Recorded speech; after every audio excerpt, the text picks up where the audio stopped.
So first of all, appreciate you for joining me. I know this is like our 10th attempt and we finally got it. Thank you so much for having me and for being so lenient. Yeah, of course. Let's kick it off with how we always start. When people tell you to be your authentic self or when you hear the word authenticity, what comes to mind for you? Having no filters, but obviously not being rude. I think when you start kind of like editing your thoughts and editing yourself and editing how you act, then you end up becoming something that you're not. Um, like a lot of caveats, right? You don't want to, like I said, you don't want to be rude, but also you just want to be able to just project who you truly are. And then if I have to edit myself, then I'm not really being myself. And have you felt like you had to edit yourself previously? Um, I think I think if you think about it, there's a lot of different scenarios where you do kind of have to edit yourself. And I try to avoid those scenarios because I think at one point in my life, I was raised to be like a super perfectionist person. And that requires a lot of editing because no one's perfect, right? And that was traumatizing. But obviously it was to no fault of anybody. It was just more of like, if you want to be successful, minimize mistakes and all that good stuff. But I think what it does to you, it essentially makes you believe that if you're not perfect, you're kind of a failure. So now what I do, that I've recognized that behavior, is I try to avoid spaces where I have to constantly edit myself. But I think one of the ones that we really just can't avoid is work, because we all need paper. Yeah. Oh my It's God. Let's talk about that. Let's talk about growing up, you said you felt like you had to be that perfectionist. Like, do you think this was like you telling yourself this story? Were you like constantly hearing like, you have to fit the certain mold? Like, where'd you hear that from? so no shade to my mom, but my mom was very like, she's just a perfectionist to the core. And then since I was like itty bitty tiny, like my mom was very kind of clean cut, and that's how she raised me, right? And as awesome as that was, you know, I think, as I got into school, making mistakes for me was just not a thing. Like, I could not make mistakes. I always thought that if I made a mistake, then I'm failing exponentially. Not even like it was like a serious issue for me to make a mistake. And it became such a horrible thing, like, that I would not ask for help. Like, it took me maybe around my years of like 2021 where I was just like, I think I need help with some things.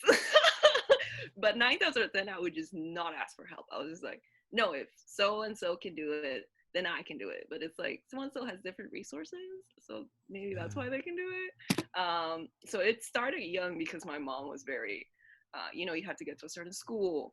If you don't get into a certain school, then we have to have like certain backups and all that good stuff. And it was just very like, it's a lot of pressure, right, for a child.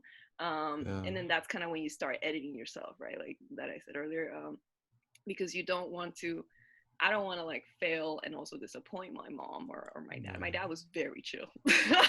Complete opposite. Just live your life, whereas my mom's like, what school are you gonna go to? I don't know, I'm 6. Like, you know. What schools are there? So it was very like that. But I think once we moved to the United States, it changed a lot because you know um, we started from the bottom, right? So you have to adjust your expectations a lot more. Just be able to speak. you know who cares about all the other stuff, right? Just, can you write, can you speak, can you communicate, articulate things thoroughly. And then once you start doing that, it just becomes a more of like, okay, so like, how edited do I want to be in this different environment, right?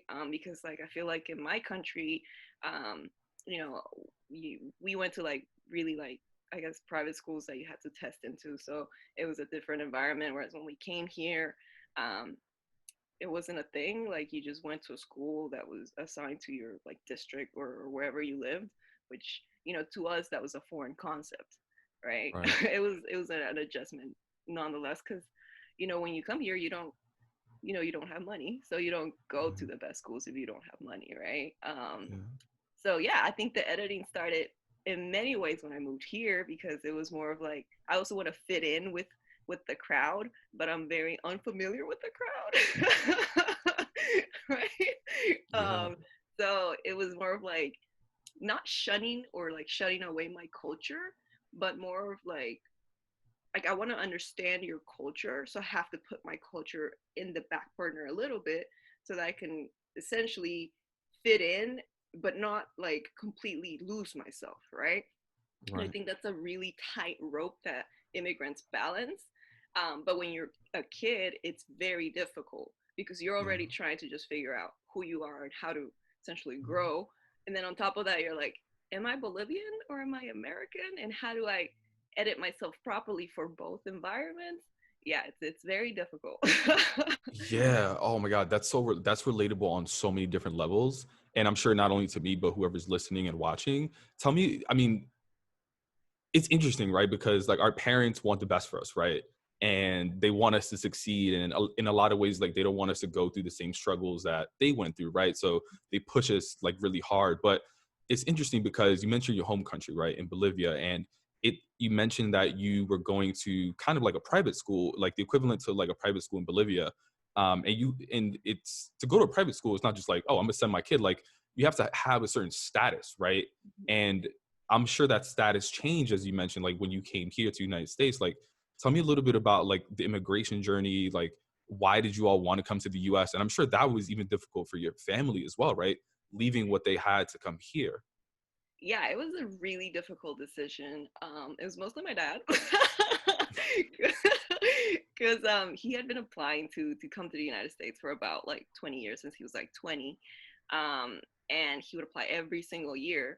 And I think one of the, I mean, when Bolivia is a third world country, so there's a lot of political instability. I mean, currently right now there's political instability, right? And that is on its own is just not good, right? Like, because it leads to violence, poverty, famine, all these things that people in first world countries don't really worry about. Like just basic like getting water becomes an issue, right? Where here you just that's not a thing, right? So I think one of the triggering points for us was there was like this privatization of water, and a lot of people were going without water, and that's not cool. Privatization of water. Yeah, yeah, it was really strange for a little bit because obviously you don't want to do that. Yeah. We all need water. um so during this like weird, like it was, I wouldn't say it was, but it was kind of like an uprising of like the poorer communities because they can't get water.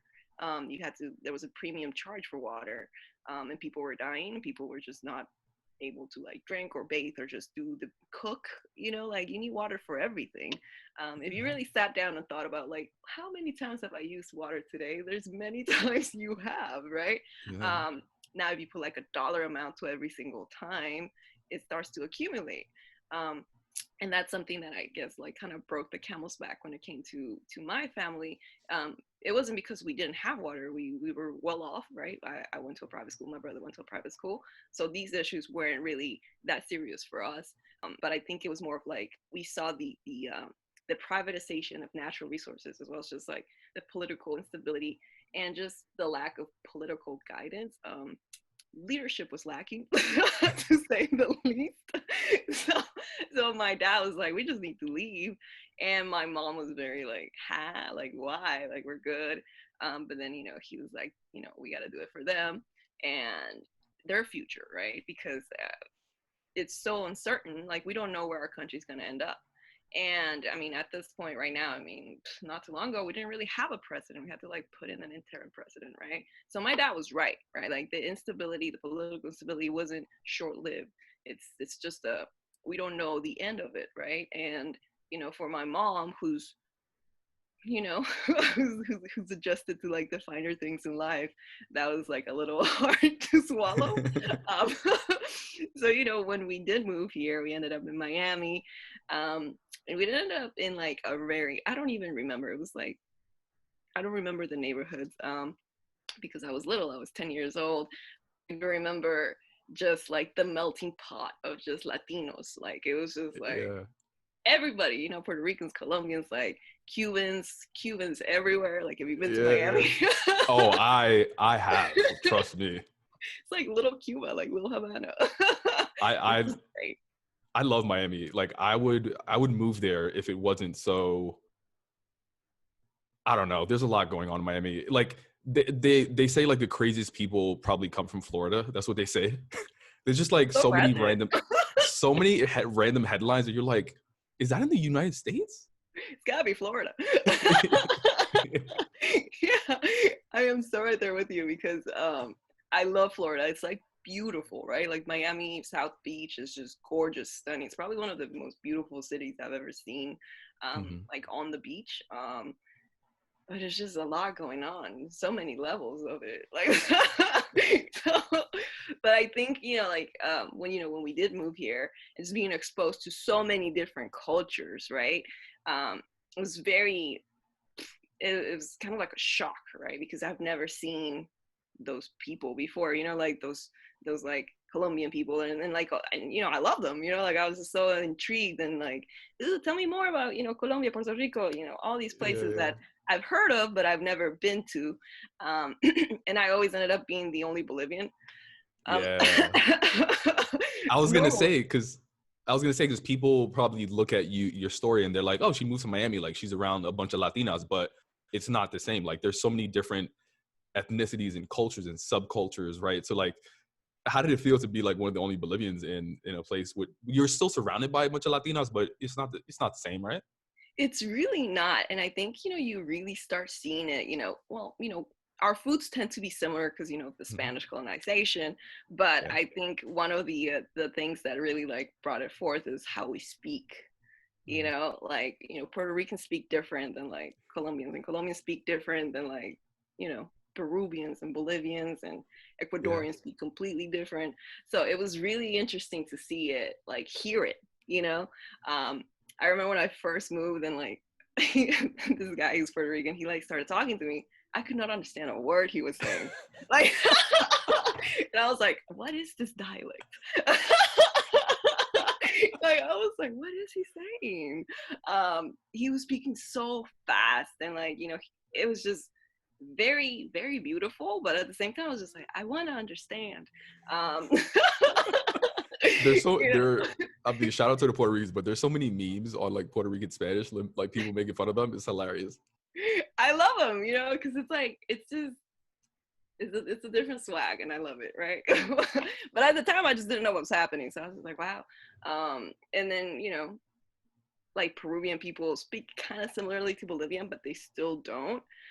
So as like the only person that was like Bolivian, I don't know, it was like a lot of questions that I had to answer, Yeah. and as a Well, child, you're just like, I mean, I don't know, like they'd be like, what's your favorite food? And I would say it, right? Like, cause food's like something that unites all of us. We all get hungry. Um, and I would say it like, like a staple, I guess, Bolivian snack is, it's kind of like an empanada, but it's like a salteña. mhm. It's a little different.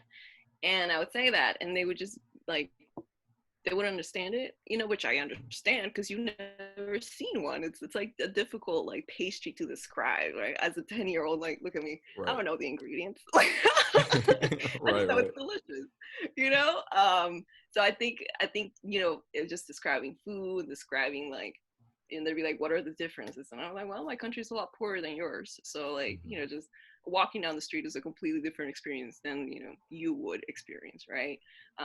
And also because I was well off, my experience is completely different than probably most Bolivians, right?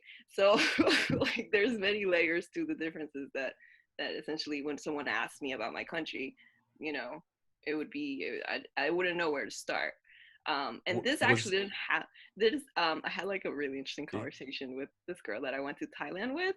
Um, oh, well, actually, I went with my friend, and her friend lives in Thailand, and she like started talking to me about Thailand and Vietnam and all these different places, and I was like, that's dope.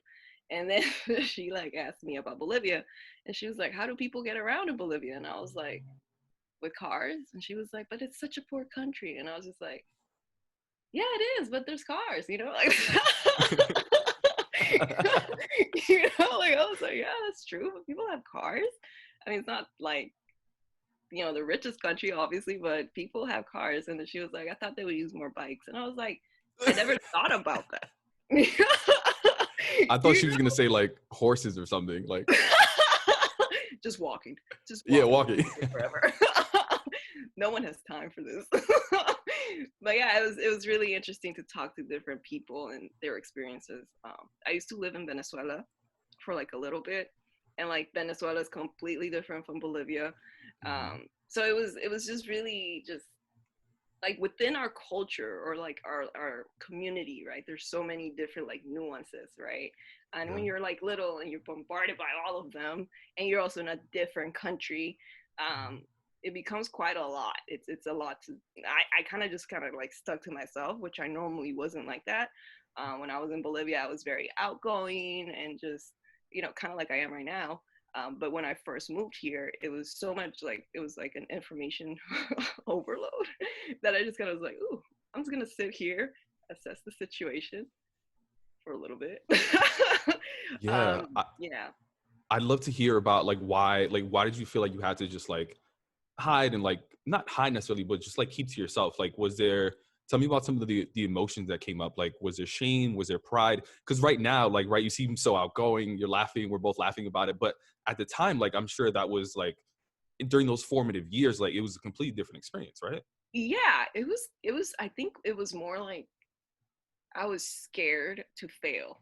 Like I was scared to not be able to communicate because, you know, I've been raised to just be like this perfect person, which once again is just, you know, when I have kids, I will not do that, you know. And I'm not saying my mom like was just like tripping or whatever, but like you want your kids to be successful, so you instill this like this, you know, specific standard that you want them to follow. Um, I won't do that because kids are kids, you know. They're doing the best they can. They're just trying to figure things out. Yeah, yeah. You know, they don't know a lot. Um, but I think for me when I first got here, it was so, I don't want to say unnerving, but it was just very aggravating that I couldn't speak, that I couldn't communicate properly. Even with like, you know, like speaking to Puerto Rican people in Spanish, I was like, I can't even stop like talk in Spanish. Like, what's going on here? Like, I can't speak at all. Like, it felt like I wasn't, you know, and communication is so important, right? Like that's how you basically tell people who you are, how you're feeling. It's just what makes our society what it is, right? Me being able to Yeah. talk to you and elaborate on my thoughts and all that good stuff. And when you're not able to do that, it's just, it kind of closes you off automatically, right? You don't Yeah. really, like I remember we like some of our classes were in Spanish and some of them were in English. Um, I don't know why, but I think obviously, you know, when you go to school, they're like, does she speak English or does she speak Spanish or does she speak both? And then, you know, my dad was like, she just speaks Spanish, right? So obviously they had to like, you know, mix it, you know, and have like Spanish classes and English classes. And I remember for one of my English classes, like what frustrated me the most was like, they would already kind of like discount me a little bit. They'd be like, oh, she can't talk, so just move forward. Like, oh, you know, like when, you know, you you go by like student and you like assign them something, and they'd be like, oh, Alejandra, no, next, right? It just irked me. I was just like, word. So I remember for one class, one of my teachers, she had like assigned everybody like a poem by someone, right? And she wanted us to talk about the poem. And like when it came to like when it was my turn, she was about to skip me, and I was like, no. Like, I know the poem, I know what it means, and I struggled or whatever, but at least I did it, you know, because it was just so aggravating being just like discounted, right? um and I think that's like how a lot of immigrants feel, right? When you first come here, regardless if you're in school or anything, right, you're automatically just put in like this little bucket of just, they don't matter, kind of like their opinion doesn't, they can't even talk, so why would their opinion matter, right? And I Yeah. think that's why I was so closed off, because it felt like I came from like I was very articulate, like I was like at the top of my class, I was doing the most basically, and to doing the absolute least because people thought that I didn't have the ability. It was very aggravating, so I think that's why I just kept to myself. Yeah, no, I get that. And it's so dope that eventually you got to the point where you were just like, whoa, whoa, don't skip me. I have something to say, right? Like what made you do that though? Was it just like you got tired of just hiding, or like was it a moment that inspired you to be like, you know what, I can do this? You know, what was it for you? I think it was just the fact that I've always been able to do it. Like, back in Bolivia, like I would be the one that would help you. Like, like if any like kids had issues, like I would gladly like go over there and like help them. And like my teachers were like heavily on me on that. And I like being like of service, right? And I've always been like that since I was like little. I was like, how can I help? And and here it felt like I needed the help, which kind of ties into the whole like I don't like getting help, and then it was more of like, oh, she doesn't know what's happening, like like they would ask somebody else to help me figure things out, and I was like, no, I got this, like I can do this, I can do it on my own. I appreciate it, kinda. I'm not gonna lie. It's a little aggravating, but I can do it on my own because I've done it before. And just because I can't speak this language doesn't mean that I can't do it, which also like lit a fire under my ass to learn like English, right? Like I didn't want to just have someone like feel the need to translate constantly, because I had, it's Miami, so you have people that are, like I said, from our Latin community that spoke English and Spanish, and I think one of them sat next to me, and I was young, I don't remember people's names, but she was such a sweet little girl, right? She was so Oh, sweet. Yeah, she was adorable, and she would always like, kind of translate things for me. And I remember when she like, she was doing it, and like I told her, like I really appreciate it, but I really need to like do this on my own. Because if I don't want to keep relying on you. Like one day you might get sick and you're not here, right?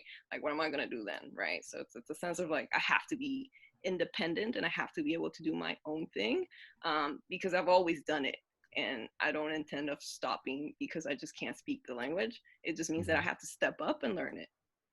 I don't know if that's an immigrant thing, or if, like for me personally, or if it's just like an only child syndrome, but I struggle with that so much. Even in my like relationships, like if I'm dating somebody, I hate relying on them, or I hate even like asking them for help in any way. It could be like, yo, can you review this funny video I'm about to post? Like I don't even do that. And like my therapist told me that I typically don't feel as close to people that I date because I don't share that side of me, or because like I don't allow them to help me in some way. Yo, oh my God, it drives me crazy. But I'm like, but I don't need them. I could do this myself. Thank you. But yeah, but she keeps telling me like literally all the time, like I'm not gonna build as strong of a connection with people if I continue to isolate myself. And oh my God, it's the biggest struggle for me. And Yeah. I understand, because I actually had to learn that in my last relationship, because I used to be very like I don't need no man. Yeah. Like we're dating, right? But like I'll carry the relationship and I don't have a problem with it. Like, you know what I'm saying? I'm strong. I got this, But like with the last one, he kind of like told me like everyone needs someone, all right? Like you if you take everything on, then how stressed out are you really? And I never really sat back and thought of like the level of stress that I'm under. Because I've always been, I guess if you think about it as an immigrant, you're kind of always in survival mode, right? Yeah. So the stress level has been there. And then, when he said like, how stressed are you really? And I was just like, how stressed am I? Let's really like unpack that. It turns out I'm stressed, right? I mean, at the time I was, and that's when I started to just be like, I guess I could rely on you on certain things, but I always had like a plan A, a plan B, a plan C. You know what I'm saying? Like if you like failed in the plan A, I'd be like, it's fine. We got a plan B. Everything's okay. I knew you would do this. No, I'm just kidding. No. I'm just kidding. But I completely like relate to that on so many levels, because I was always like that. I was like, I don't want to rely on it. I don't want to bug people. I hate bugging people or I feel like a burden.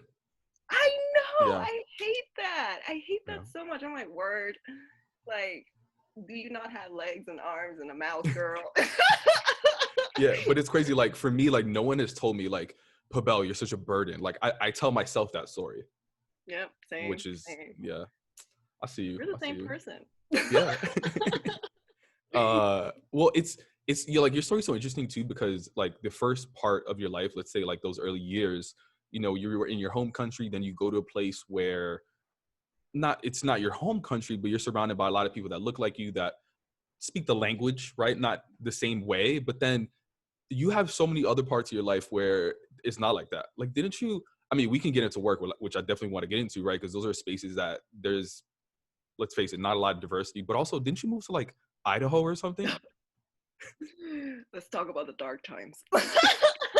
By the way, wait, before getting into Idaho, so random. I studied abroad in Barcelona one year in college, and two of my roommates, they were like best friends. They were from Idaho, and they were Mexican. And I was like, oh, are there a lot of Mexicans in Idaho? He was like, yo, a ton, whatever. Fast forward like 10 years later, I'm in this like event at Facebook for work, and it was like this Latin night event where like we're networking with a bunch of people, and I meet this girl randomly who works at Goldman Sachs, and I was like, oh shit, like, are you from New York? She's like, no, I'm from Idaho. And I was like, oh my god, like my roommate in Barcelona is from Idaho, but like it's such a big world, like what are the odds that you two know each other? And she was like, no, Idaho is fucking tiny, and we're both Mexican, I bet you we know each other. They knew each other. It's a thriving community of 3 people. Anyway, I bet you there were no Bolivians though. So tell me about that. No, there wasn't. Honestly, I think so I moved there when I was around like 11, I think. Because you know, Miami, it was dope, but my parents couldn't find a job, like a good job, and we were just like, you know, basically like just pillaging our savings, right, just to live. And obviously, you don't want to do that. And so we ended up moving to Idaho because one of the, you know, like we met a missionary in Bolivia, and my mom is always very like welcoming and like sweet and adorable. She was like, come on in, you know, and then we ended up being friends with them. And then, you know, they were like, oh, if you're ever in the United States, come visit. And we did that. And they were like, wow, I didn't know you'd be here. But all right. Right? You thought. So we ended up in Boise. And I think one of, it was like such a shock, you know, going from like such a diverse Latin community to just, you know, caucasity, you know, like it was just caucasity. I was just like, all right, it's fine. I think one of the hardest parts was being the only, like, I mean, there were Mexican people, right? I think there was like 2 other kids that were in my class, right? Like not in my, in my class, there were 2 other kids, but you know, like I'm assuming in different grades there were like other kids, right? But I wasn't tripping over other grades because I wasn't around them. But yeah, there were 2 other kids. It was a boy and a girl. Very nice, right? Obviously, we all stuck together because come on now, you kind of have to. But I think, you know, in my neighborhood, like where I lived, there wasn't, right? It was just me, and it was very interesting because I just I stood out, you know, like, and you know, standing out is just, it's always a good thing, but also a bad thing, right? Like it's a good thing in the sense that, like, you know, at least you won't be forgotten. You know, like, like, you know, like if the bus leaves, wait a minute, we're short one brown person, like, right?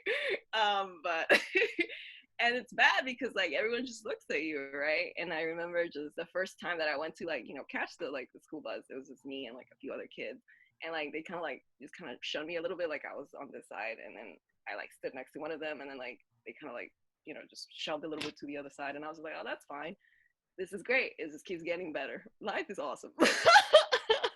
You know?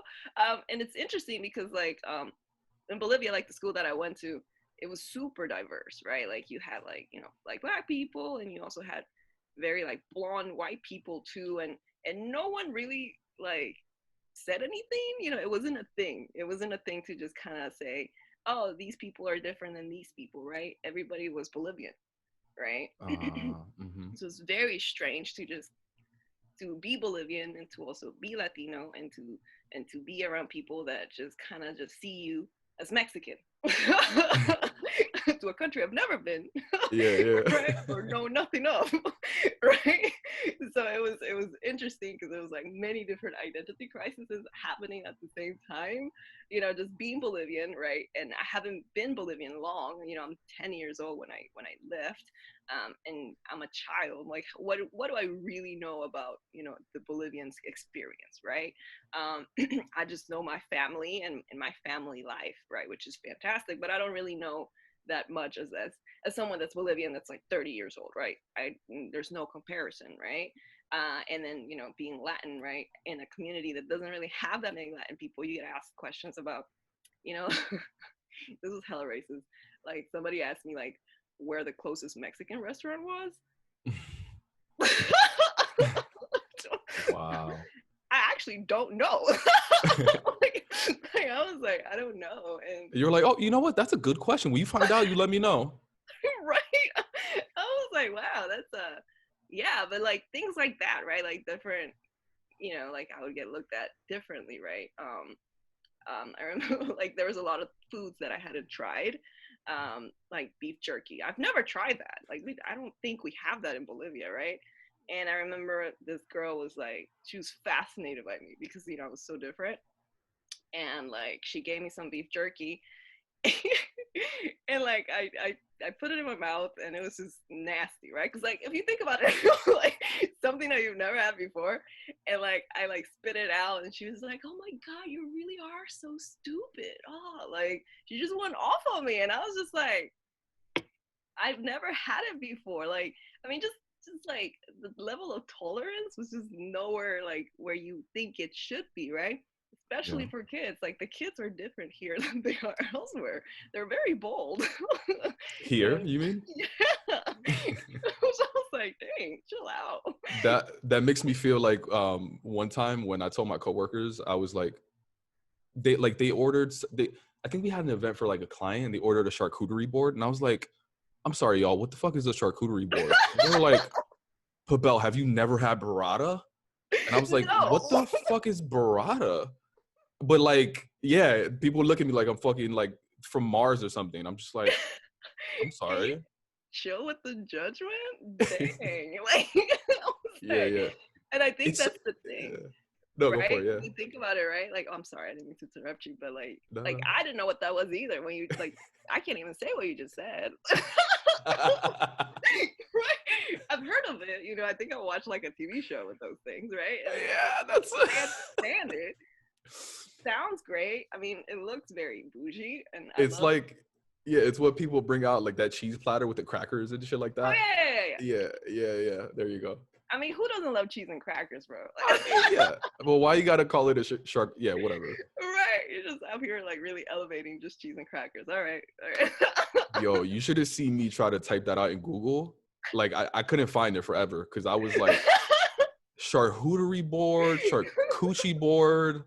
I was like all over the place. It took me so long to find it. Somebody email me, please.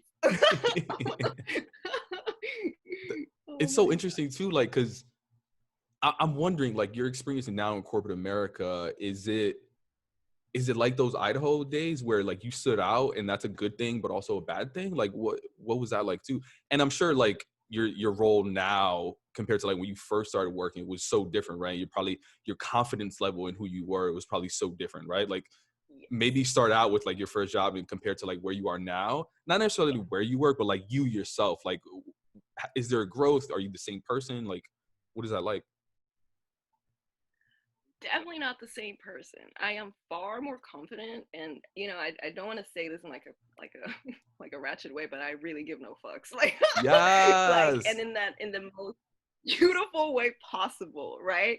Because like Yeah. at first it was like a very like, well, I want them to like me, and I also like, you know, don't want to ruffle feathers and all that good stuff. Now I'm just like, well, fuck it, I'm gonna tell you what it is and how it is and how it should be done, based on my experience, which is why you hired me, right? Hmm. You looked at my resume, you said it was dope, and then now there's no like, it is dope.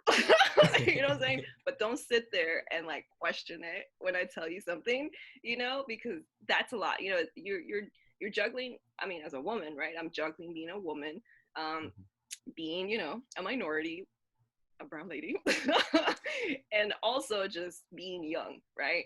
Because I've been put in different situations. Like when I first started, I was petrified, right? Like when I first got my job out of college, that was like a big girl job. It was at a consulting firm in Houston. Wow. It was intense. It was really, really intense. I think I cried like 4 times. And it Wow. wasn't because it was Mm. really intense. What was so intense about it? It just the amount of work and the expectations did not match up, right? Mm. And people would just lose their shit constantly, and I'm not used to that. I'm a very calm person. Like if something goes down, I think I'm the best person to have around because I analyze it. Like I don't not it's just like emotions go out the window, and I'm just like, all right, let's look at it from different angles, right? Find a solution.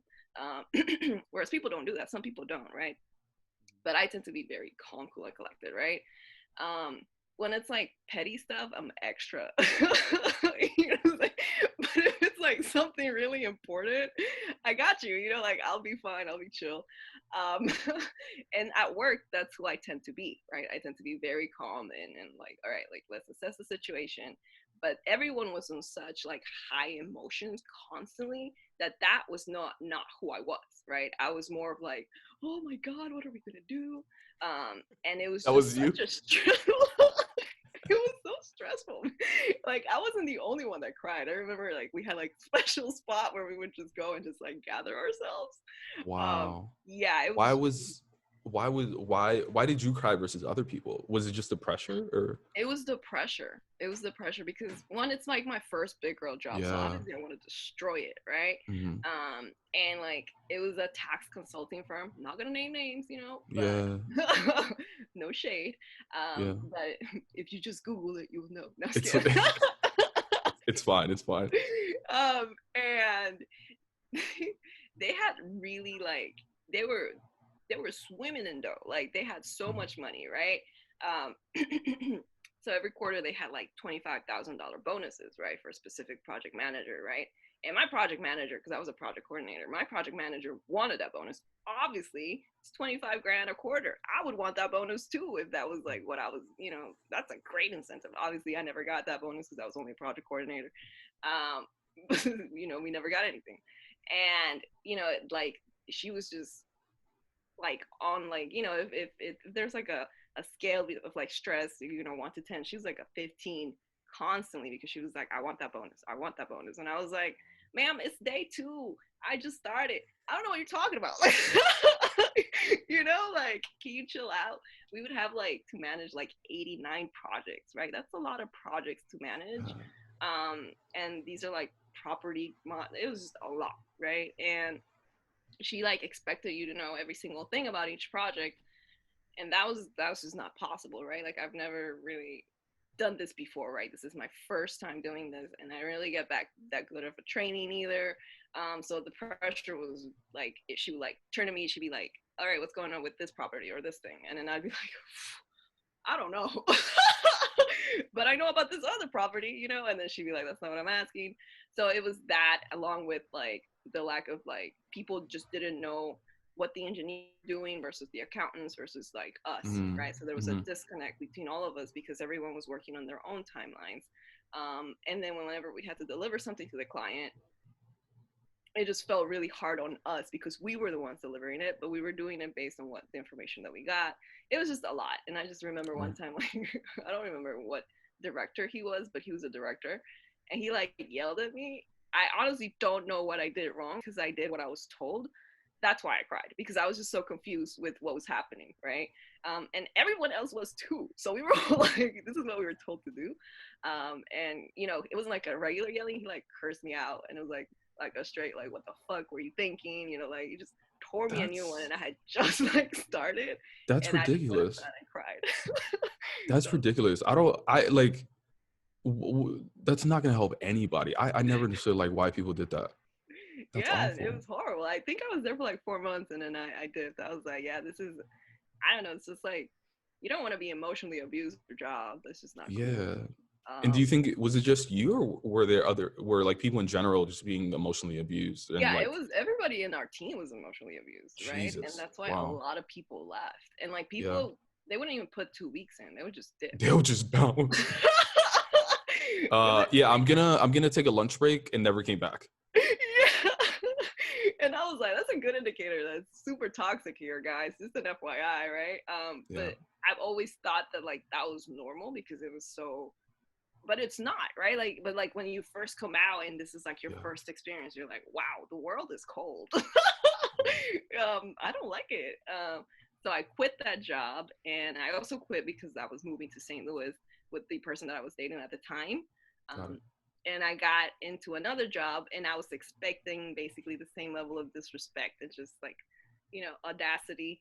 So because of that experience, you thought like that's how it's gonna be moving forward. But like, fuck it, I need a check, right?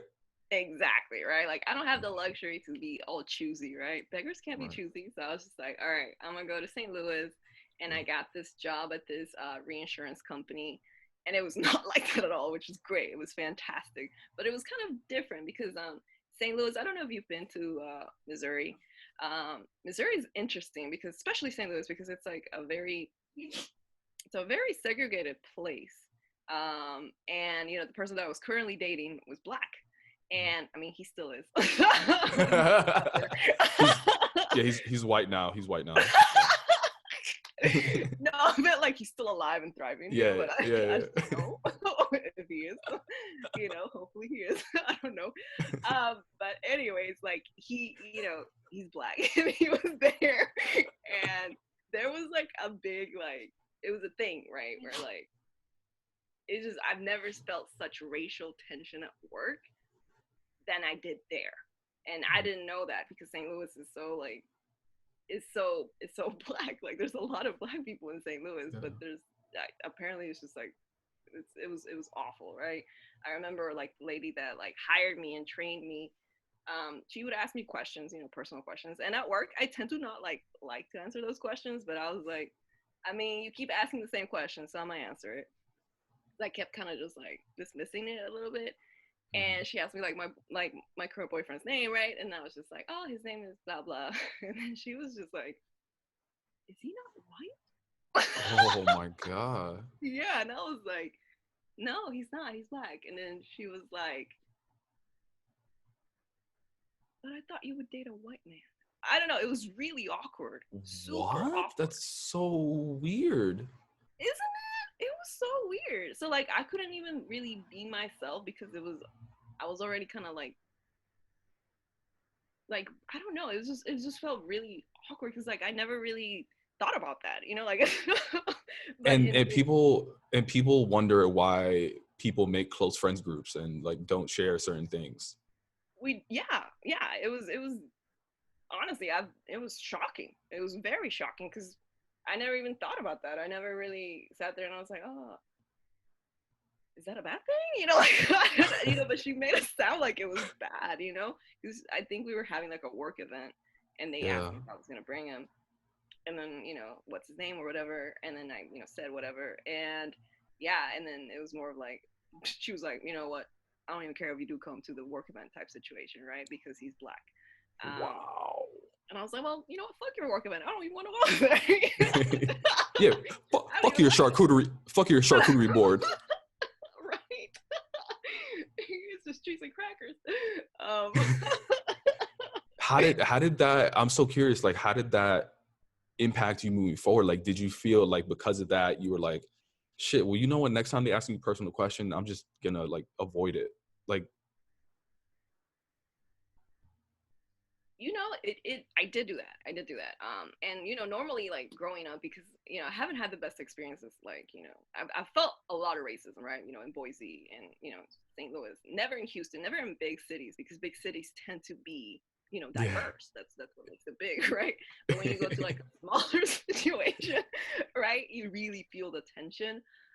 So I've always been a little like, I'm a little standoffish of sharing like my life and just getting close to people that weren't Hispanic or Black, right? I was just kind of stuck with those people because I feel like they understand me the most. We get each other a lot better. But with other people, I always felt like I had to explain myself a lot. And I don't like doing that, right? Like if you want me, the raw, unfiltered me, then just just shut up and listen. You know what I'm saying? But then I have to sit here and explain all these things. It's a lot of work for honestly for a relationship that's just not gonna, it's just not a natural relationship for me, because I feel like you don't really accept me the way that I am. I accept you in all your, you know, whatever things, right? But I feel like that was a prime example, right? Like I didn't mind her, like I liked her, but then when she said that, I have zero tolerance for that, like Mhm. zero.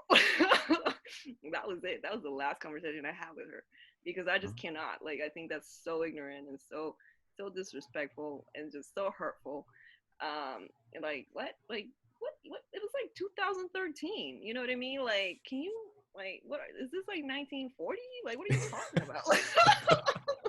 And first of all, man, I'm like, I'm brown, like you know, like I Yeah. come from a very diverse background, right? So that's also like, just because to you I'm not like black or whatever, it doesn't mean that, you know, I don't know, I may have some, right? But for you, you know, because I'm Hispanic, I'm Latin, like we are a mixture of many things. Yeah. And for you to sit there and be just like super disrespectful because he's black is just, oh. And also like I loved him, right? So if you Yeah. disrespected him, it was an issue. Right. Like you um disrespected him, you disrespect me, kind of thing. exactly, right? Like I was done with it. But it was a thing that happened in St. Louis a lot.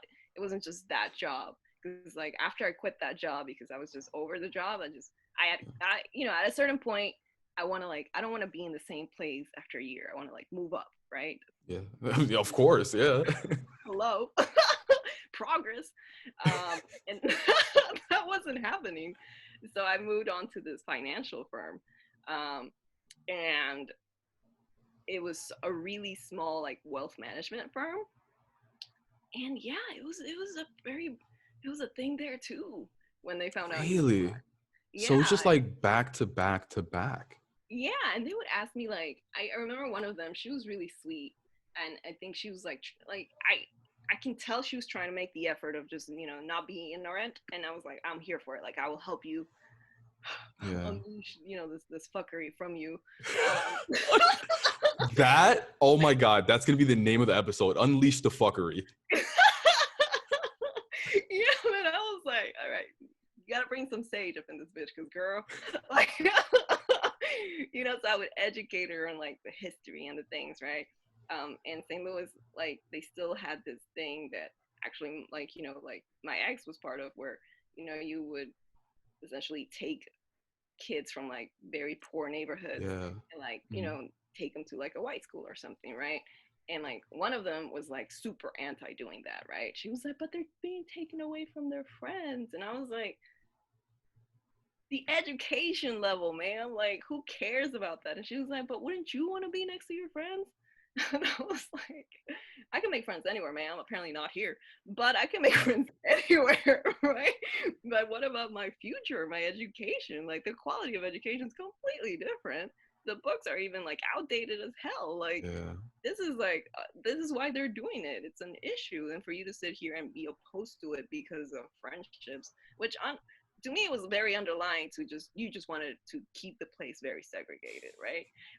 And that's not cool. Like I'm actually reading this book. It's called The Color of Law, and it breaks Mhm. up like how the government segregated the United States, right? And it was you Yeah, should like check it out if you urban haven't read it. planning and all those things as well. Yeah. Yeah, it was very, very in your face, but a lot of people don't want to say it is, right? A lot of Yeah. people want to People say that people think black it's people just just, like coincidental. It's so yeah, intentional. it was never coincidental. So everyone is very sweet until they talk. Because they don't really know what they're saying, you know? I'm like, are you really saying these things? Because like outside of like having these conversations, like just, you know, like regular work to work, like dependability, all that good stuff, like great, amazing coworkers, right? But when it came to those conversations, it was just like I was dumbfounded by the ignorance in 2013 by these grown ass women, because I was Yeah. what, 23. Um, y'all are like, y'all got families, you know what I'm saying?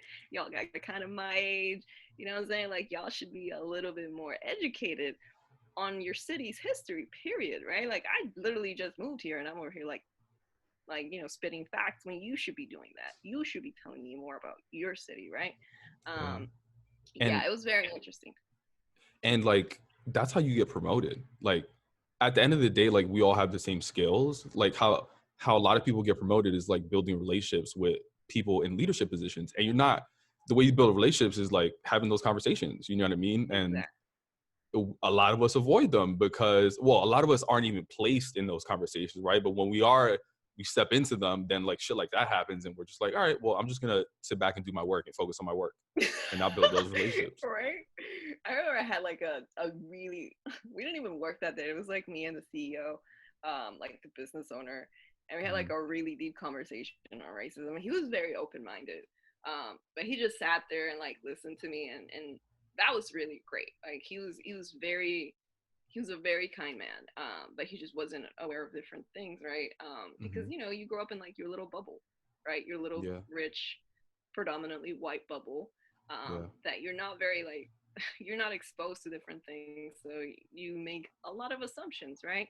And I'm a very understanding and patient person, so I don't mind sitting here and like explaining things to you, but it's more of like the approach, right? Like how you come at me, for that information, right? When you like just look at me in disgust because my boyfriend is black, it's just like, all right, fuck you. Like, you know what I mean? Like, that's fucked up. Like, then how, what I'm saying? Like, you're just racist as fuck. Like, why would I even, like, what, like, there's nothing to discuss, just leave, right? Mhm. But if you're, like, trying to really just stop being ignorant and, just be a fucking good person, then yeah, by all means, come into my office. Let's have a conversation. Yeah. I'm Yeah, so we so did that.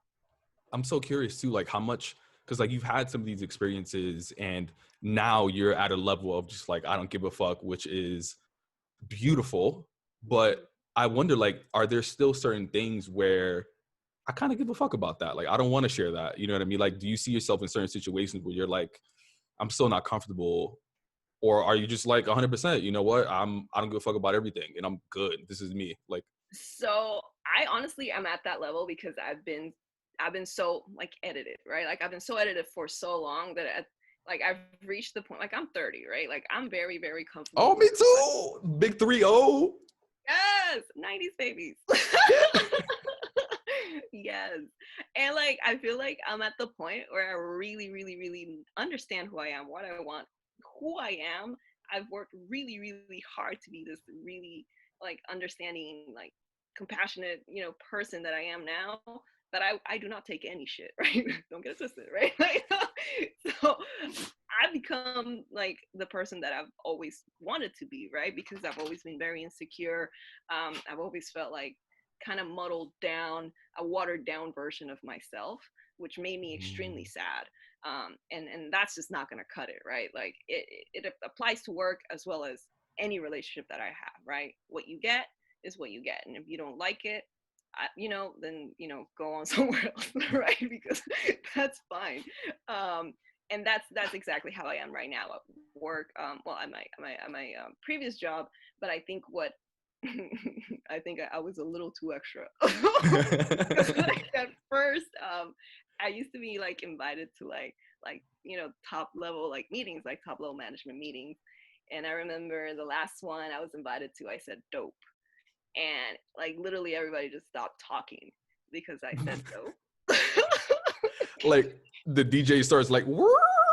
Right. Everybody stopped taking notes. I was like word. It was a dope idea, like all right. And that was the last meeting they invited me to, right? Which I thought was trash because from just from being like an outspoken person, because I am very outspoken now, versus the person that I used to be, where I was just very like in my feelings and I just couldn't speak, because I couldn't speak, right? Now I'm like, I have a voice. I'm gonna say what I need to say. You may not like it, but I'm not gonna be rude or anything. I'm just gonna let you know, hey, this is wrong and this is why, or this is right. Good job. You know what I'm saying? I'm gonna tell you what it is. And at my job, at my old job, because I don't work there anymore, there were a lot of things that weren't right. And when I was hired, I was told that I could do what I wanted with the role, right? And I could just make the role my own. And I was like, great. that's basically why I took the job, right? Like I took the job because I was told that, you know, because I have a very diverse background in like professionally, right? I was told that, you know, you could essentially take from like all the different things that you've done and do what you want to do with the position, right? And I was so excited, and that's not what happened, right? So like when I would call them out and be like, yeah, we shouldn't do that from like an SEO perspective, right? They'd be like, yeah, you're stepping on toes. That's really not your department, or you shouldn't say. But I'm like, I understand that that's not my department, but a lot of people are talking about it like they know what they're doing, and we're we're not doing well. Like, you know what I mean? Like, I don't know what reports you're looking at, but I'm looking at other reports, the reports that you should be looking at, and it's just not looking good, right? And I would say that to them, and it was more of like, yeah, like let's not do that, or like whenever I had an idea after my dope incident, like, it was like I don't know, we should do that. You know, I had like a really good example, which I brought up in my exit interview because I was like, all right, we got time today, so let's go ahead and disclose things, right? And I like told them that we should do in-app marketing, and you know, I laid out, you know, like, you know, 80% of our customers do this, blah blah blah. Like I had data because I love numbers, right? I feel like everything should be proof. Like, why are we doing this? All right, numbers, right? And and my boss was like, I just think they're annoying. And I was like, ads are annoying, period. You know what I'm saying? Like no, you know, it's our job to make them enjoyable. It's our job to just kind of massage the message a little bit and make sure that, you know, it goes in there as smoothly as possible. But 9 times out of 10, we all aren't fond of ads. I don't know anyone that's like, I can't wait to see the next ad, you know? Who's ever said that? Like if I'm scrolling through like my apps or whatever, I'm not here for like the ads, right? And we didn't do anything. And then all of a sudden, like the CMO hit us up and she was like, oh, the people in Italy are doing in-app ads and they're doing fantastic. Why aren't we doing this? And I had to just sit there and cross my arms, and I was like, I don't know. Ask my boss. Why aren't we doing this? You know, so right now at this point, I'm at the point where if I am not my authentic self, then I don't want to be in that space. I love that. And just to wrap up, like what's one thing that continues to inspire and empower you to continue being your most authentic self? I think it's just being the voice of little like brown girls like myself. You know, I think it takes, you have to see it, right? And I wasn't able to see it, right? And I think when you see it, when you because I've inspired a lot of my coworkers actually when I do that, you know, they're like, oh, that's fantastic, like let me say what I need to say. Yeah, say what you need to say. And if they don't listen, then just look for another job. Right? But I think just being the person that you kind of needed is what inspires me.